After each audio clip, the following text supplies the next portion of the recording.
Hello लोगोफोर नोंथांमोन बयखौबो आंनि बड' इडुकेशन 910 चेनेलाव फिन खेबसेबाव बरायफिनबावनाय जाबाय।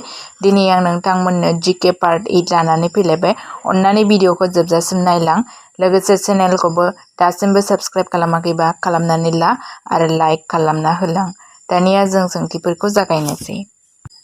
कुइसन नम्बर 1 बबे जिल्लाखौ आसामनिफ्राय बोखावनानै पाकिस्तानाव होदोंमोन? फिननाय ऑप्शन नंबर सी साइलहेट। कुइसन नम्बर 2 आसामाव ब्रिटिशफोरनि सासननि हेंथायै 1828 मायथाइयाव गिबिसिन बिग्रायखांनाया सोरनि दैदेननायाव जादोंमोन?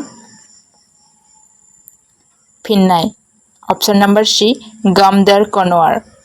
कुइसन नम्बर 3 भारत हादरनि उदांस्रि जानाय समाव आसामनि रायजो बेंगिरिया सोरमोन? फिननाय option number A sir Akbar Hydari. कुइसन नम्बर 4 मुंदांखा दान्दी बिग्रायखांनायाव आसामनिफ्राय सोर बाहागो लादोंमोन? फिननाय option number A Liladhar Barua. कुइसन नम्बर 5 गाहायनि सोरखौ महात्मा गान्धीआ आसामनि सोरजिनि होननानै मिथिहोलांदोंमोन? अब्ला फिननाया जागोन option number C Banumathi Talukdar. कुइसन नम्बर 6 बबे बोसोराव महात्मा गान्धीआ आसामाव फैयाखैमोन?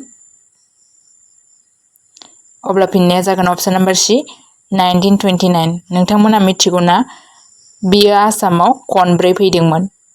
माला माला फैयामोन कमेन्ट खालामहरगोनखौ आसा खालामबाय। कुइसन नम्बर 7 महात्मा गान्धीआ आसामाव गिबिसिन माब्ला आरो मा जायगायाव फैदोंमोन?